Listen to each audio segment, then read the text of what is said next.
दूसरी बात आपको ये बताता हूँ कि आप चावल और किसी दाल वगैरह में रखने से अच्छा आपको एक सोल्यूशन देता हूँ। आपका फोन अगर बारिश में भीग जाए या पानी में भीग जाए तो उसके बाद जब अगले दिन भाई बैटरी भी खराब हो गई, भाई डिस्प्ले भी खराब हो गई, भाई मदरबोर्ड भी खराब हो गया, 3-4 हजार रुपए का खर्चा बिठा देगा बेकार का।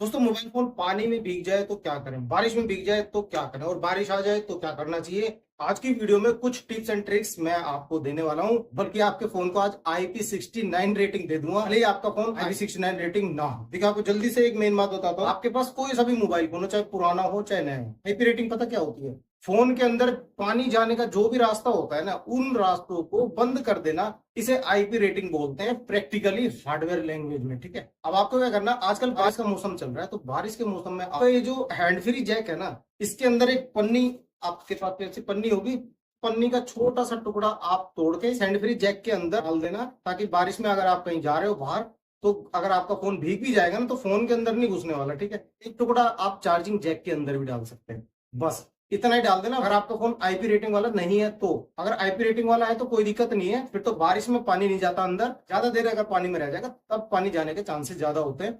बाकी अगर आपको फोन IP रेटिंग वाला नहीं है ना, तो आप ये जो छेद दिखाई दे रहा है आपको हेडफोन जैक का और चार्जिंग जैक का, इनके अंदर एक पन्नी का टुकड़ा डालना, कागज का टुकड़ा मत डालना भाई। ठीक है, कागज की टुकड़े शॉर्ट हो जाएगा, पन्नी का टुकड़ा डाल देना, सूखी हुई पन्नी का। उसके बाद बारिश में भीग भी जाए तो कोई दिक्कत नहीं है, और फोन भीग जाए ना आपका, तो भीगने के बाद आपको क्या स्टेप लेने हैं इसके बारे में बात करेंगे, मगर उससे पहले जय हिंद दोस्तों, कैसे हैं आप? तो दोस्तों बात हो रही थी, फोन अगर पानी में भीग जाए तो सबसे पहला स्टेप आपको क्या करना है। लीजिए आपका फोन पानी में भीग जाए या फिर बारिश में भीग जाए, तो आप अपने घर आने के बाद है ना, कुछ लोग ऐसी गलतियां करते हैं जो उनको नहीं करनी चाहिए। कुछ बंदे चावल के अंदर रख देते हैं मोबाइल फोन, कुछ बंदे सोचते हैं भैया आटे के अंदर रख दो पानी सोख लेगा। ये कोई कपड़े थोड़ी है जो पानी सोख लेगा, पानी का मॉइस्चर सोखेगा, बाकी जो उस पानी की जो इलेक्ट्रॉनिक शक्ति है ना, जो आप काई कह लीजिए या फिर फंगस कह लीजिए, वो अंदर लगी रह जाएगी आपके मोबाइल फोन के अंदर, जमा होके आपके मोबाइल फोन को धीरे धीरे शॉर्ट कर देगी। अब कुछ बंदे पता क्या गलती करते हैं, ये करते हैं कि उनका फोन पानी में भीग गया, घर पे गए चावल में रख दिए 2-3 घंटे, उसके बाद फोन तो चल ही रहा था पहले भी, वैसे भी वो चल ही रहा है, चलने के बाद वो सोचते हैं कि ओहो मेरा फोन तो ठीक हो गया यार, अब तो बढ़िया चल रहा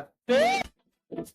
एक हफ्ते बाद हमारे पास लेके आते हैं, हम रिपेयर वालों के पास, भाई देखना अचानक से बंद हो गया, गर्म हो रहा है फोन, यार बैटरी फूल गई, यार चार्जिंग नहीं हो रही, या स्लो चार्जिंग हो रही है, कई सारी प्रॉब्लम उसके अंदर आ जाती हैं। उसके बाद जब हम खोल के देखते हैं तो भाई अंदर से काई काई भरी हुई है उसके अंदर। तो ये मेन गलती लोग बाग करते हैं। इससे बचने का तरीका बस यही है, जैसे ही आपका फोन कभी पानी में भीग जाए, आपको लगे कि मेरा फोन पूरे तरीके से गीला हो चुका है, तो आप किसी भी दुकान पर जाकर, आपके नियर बाई में जो भी हो, आप अपने सामने खुलवाना, उसको बोलना भैया सर्विस कर दे। अगर आपका बैक कवर ग्लास का है, मशीन में रख के खोलने वाला है, तो 200 रुपए तक ज्यादा से ज्यादा आपसे ले लेगा कोई भी। आपके फोन को खोलकर आपके फोन के अंदर जो मदरबोर्ड होता है ना, उसको पेट्रोल से वॉश करेगा। उससे क्या होगा कि आपके फोन के अंदर जो मॉइस्चर होगा ना, जो फंगस लगी होगी, वो सारी धीरे धीरे उड़ जाएगी, और उसके बाद वो हीटिंग भी कर देगा, क्योंकि हॉट गन होती है हमारे पास, काफी तरह के हमारे पास टूल्स होते हैं, औजार होते हैं। इससे पता क्या होगा, आपके मोबाइल फोन की लाइफ बन जाएगी, वो फोन आगे भी सही सलामत चलता रहेगा। जहां हम ये कंजूसी कर देते हैं ना कि भैया मेरा फोन तो चल ही रहा, मैंने चावल में रखा था 1 घंटा, क्या जरूरत है दुकान वाले के पास ले जाने की। तो गलती बिल्कुल भी ना करें, पहली बात तो ये होगी। दूसरी बात आपको ये बताता हूँ कि आप चावल और किसी दाल वगैरह में रखने से अच्छा आपको एक सोल्यूशन देता हूँ। आपका फोन अगर बारिश में भीग जाए या पानी में भीग जाए, तो उसके बाद जब अगले दिन धूप निकलेगी ना, आप धूप में रख देना।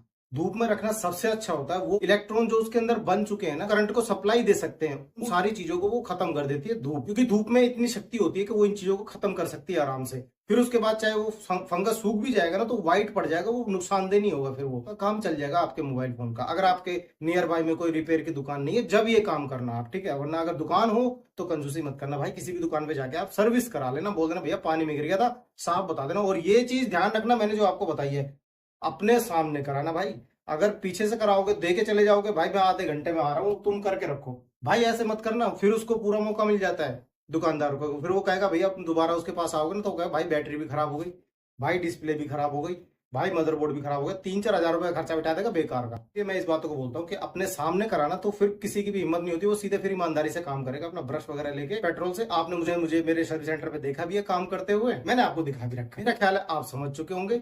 और आगे आने वाली वीडियोस में इससे भी और अच्छी अच्छी वीडियोस आपको मिलेंगी। चैनल पर नए मेहमान है तो सब्सक्राइब कीजिएगा, लाइक कीजिएगा, शेयर कीजिएगा अपने दोस्तों के पास, रिश्तेदारों के पास, ताकि वो ये चावल वगैरह के चक्कर में ना पड़े। तो आपसे अगली वीडियो में, तब तक के लिए जय हिंद, जय भारत।